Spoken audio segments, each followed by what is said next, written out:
ఆదిలాబాద్ అన్నదాతల తరపున బీఆర్ఎస్ గలమెత్తింది. మాజీ మంత్రి జోగురామన్ ఆధ్వర్యంలో జైనత్ మండలం కాప్రీ దగ్గర మహాధర్నా నిర్వహించారు. రేపు ఎంపీ ఎమ్మెల్యే నివాసాలను ముట్టడించనున్నారు. 5వ తేదీన అన్నదాతలతో కలిసి కలెక్టరేట్ ముట్టడించనున్నారు. ఈ నెల 6న ఆదిలాబాద్ జిల్లా కేంద్రంలో బంద్ పాటిస్తామని మాజీ మంత్రి జోగురామన్ తెలిపారు.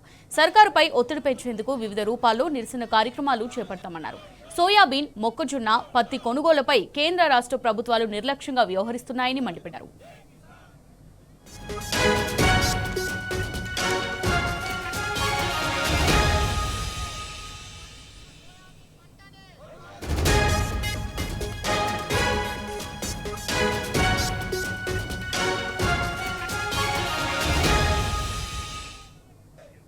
రైట్ గా దీనికి సంబంధించి మరిన్ని డీటెయిల్స్ మా రిపోర్టర్ రాజు అందిస్తారు.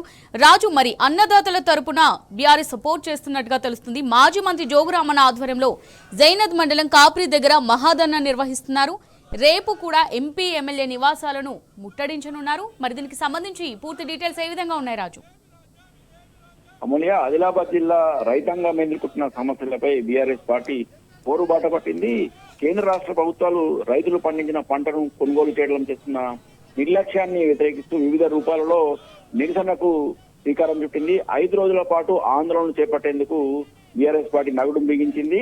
అందులో ఆందోళన కార్యక్రమంలో భాగంగా ఈ రోజు ఆదిలాబాద్ జిల్లా జైనత్ మండలం కాప్రీ వద్ద ఆదిలాబాద్ మహారాష్ట్ర జాతీయ రహదారిపై ఈ రోజు అన్నదాతలకు అండగా బీఆర్ఎస్ పార్టీ ఆధ్వర్యంలో మహాధర్నా రాస్తా రోకో చేపట్టడం జరిగింది. బీఆర్ఎస్ పార్టీ జిల్లా అధ్యక్షుడు మాజీ మంత్రి జోగురామన్న ఆధ్వర్యంలో జాతీయ రహదారిపై సోయా పంట సంబంధించిన ధాన్యాన్ని అలాగే పత్తిని రోడ్డుపై పారబోసి రైతులు తమ నిరసన వ్యక్తం చేయడం జరిగింది.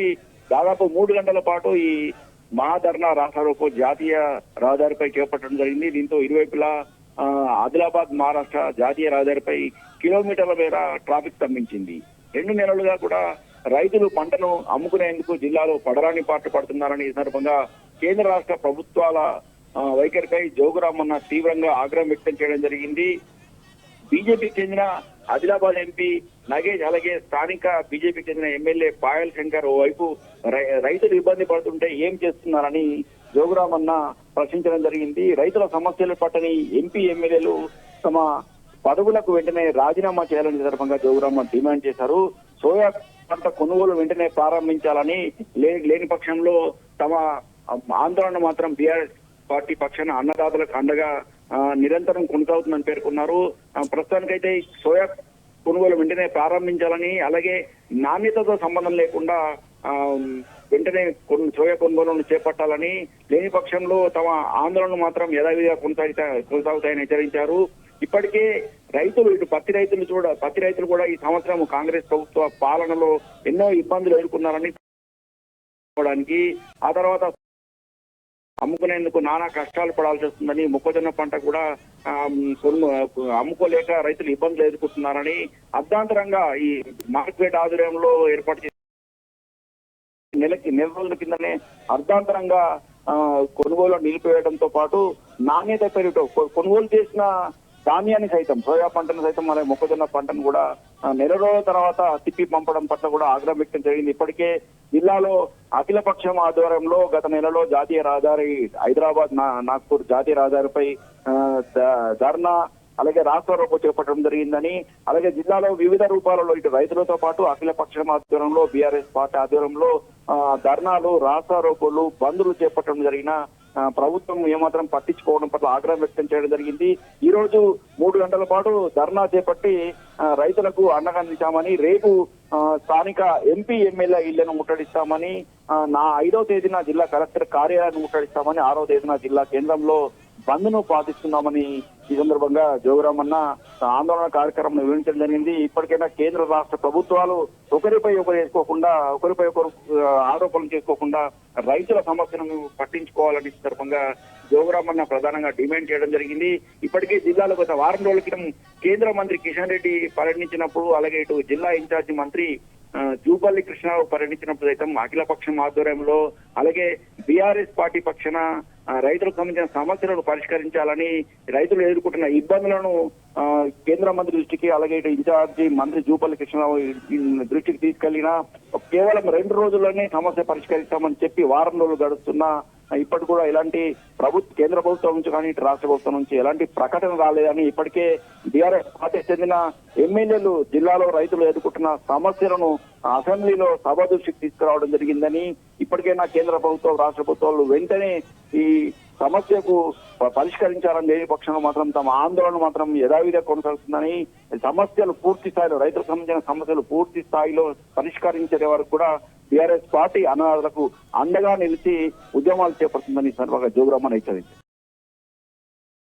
కానీ పత్తి కానీ మొక్కజొన్న కానీ ఈ కొనుగోలు విషయంలో కేంద్ర రాష్ట్ర ప్రభుత్వాలు ఎందుకని రైతుల పట్ల అంత నిర్లక్ష్యంగా వ్యవహరిస్తున్నాయి? అసలు ఒకవేళ కొనుగోలు చేసినా నాణ్యత లేదని కొర్రీలు పెడుతూ ఇబ్బందులకు గురి చేస్తున్నాయి కదా. బీఆర్ఎస్ నేతలు అన్నదాతలకు సపోర్ట్ గా చేస్తున్న ఈ నిరసన కార్యక్రమాలు ఏవైతే ఉన్నాయో వీటి వల్ల కేంద్ర రాష్ట్ర ప్రభుత్వాలు దిగొచ్చి రైతులకు అంటే కొనుగోలు మళ్ళీ తిరిగి ప్రారంభించే అవకాశాలు ఏమైనా ఉన్నాయా? ఖచ్చితంగా ఈ గతంలో నెల రోజుల క్రితం జాతీయ రహదారిపై రాస్తారోకో చేసిన సందర్భంగా, అలాగే గత నెలలో BRS party working president KTR Adilabad జిల్లాలో రైతు సమస్యను తెచ్చుకునేందుకు మార్కెట్ యార్డ్ లో పర్యటించిన సందర్భంగా మాత్రము కేంద్ర రాష్ట్ర ప్రభుత్వాలు ఒక మెట్టు దిగి వచ్చేసి కొంత సడలింపులు ఇవ్వడం జరిగింది. కేంద్ర ప్రభుత్వము ఈ యాప్కు సంబంధించిన విషయంలో కానీ, అలాగే ఇటు గిట్టుబాటు ధర చెల్లించడం విషయంలో మాత్రం ఒక మెట్టు దిగడం జరిగింది. వెంటనే కొనుగోలను కూడా ప్రారంభించడం జరిగింది. తేమతో సంబంధం లేకుండా కొనుగోలు చేయాలని, అలాగే ఎకరానికి 10 క్వింటాలు పత్తిని కొనుగోలు చేయాలని ప్రధానంగా డిమాండ్ చేయడం జరిగింది. అలాగే సోయా పంటకు సంబంధించి కూడా గతంలో 7 క్వింటాలు మాత్రమే, గతంలో 10 క్వింటాలు తీసుకుంటే ఈ కాంగ్రెస్ ప్రభుత్వం మాత్రము ఎకరానికి కేవలం 7 క్వింటాల సోయా క్వింటాల్ తీసుకోవడం జరిగింది. అయితే ఈ ఆందోళన బీఆర్ఎస్ పార్టీ ఆధ్వర్యంలో చేపట్టిన ఆందోళన కారణంగా KTR BRS working president KTR జిల్లాలో పర్యటన సందర్భంగా కాంగ్రెస్ ప్రభుత్వం వెంటనే వెనక్కి తగ్గి ఈ తేమ విషయంలో కొద్దిగా సడలింపు చూడడం జరిగింది. అలాగే సోయా పంట కొనుగోలు విషయంలో కూడా 7 క్వింటాలు కాకుండా 10 క్వింటాలు ఉంటామని చెప్పి కూడా సడలింపు చేస్తూ ఉత్తర్వులు జారీ చేయడం జరిగింది. ఇప్పుడు కూడా ఖచ్చితంగా గత 5 రోజుల పాటు జిల్లాలో ఇప్పటి కూడా 5 రోజుల పాటు రోజు వారీగా ఉద్యమాలు చేపట్టేందుకు బీఆర్ఎస్ పార్టీ ప్రస్తుతం నడుమించిన నేపథ్యంలో ఖచ్చితంగా రైతులు కూడా ఎంతో ఆశతో ఉన్నారు. బీఆర్ఎస్ పార్టీ తమకు అండగా ఉంటుందని, బీఆర్ఎస్ పార్టీ గత 10 ఏళ్ల కాలంలో కూడా బీఆర్ఎస్ పార్టీ పాలనలో దాదాపు ప్రతి ఒక్క రైతు కూడా సంతోషంగా ఉండడంతో పాటు అన్ని సంక్షేమ కార్యక్రమాలు, అభివృద్ధి కార్యక్రమాలు అందించడంతో పాటు పంటలను కొనుగోలు చేసే విషయంలో బీఆర్ఎస్ ప్రభుత్వం చేపట్టిన విధానాలు వల్లనే తాము పంటలను తాము ఉన్న దగ్గరనే ఎలాంటి ఇబ్బందులు లేకుండా అమ్ముకోవాలి. కాబట్టి ఇప్పుడు మాత్రం కాంగ్రెస్ ప్రభుత్వము కర్కశంగా వ్యవహరిస్తుందని చెప్పడం జరిగింది. మొత్తానికి బీఆర్ఎస్ పార్టీ చేపట్టిన ఆందోళనలు ఖచ్చితంగా రైతులు మాత్రము కాంగ్రెస్ ప్రభుత్వం దిగిరాక తప్పదని, దిగిరాకపోతే మాత్రము బీఆర్ఎస్ పార్టీ అండతో తాము కూడా రోడ్లపైకి వచ్చేసి కాంగ్రెస్ ప్రభుత్వం మెడలు పెంచి తమ సమస్యలను పరిష్కరించడం సందర్భంగా రైతులు కూడా ధీమా వ్యక్తం చేసిన పరిస్థితి జిల్లాలో కనిపిస్తుంది. Right, thank you Raju.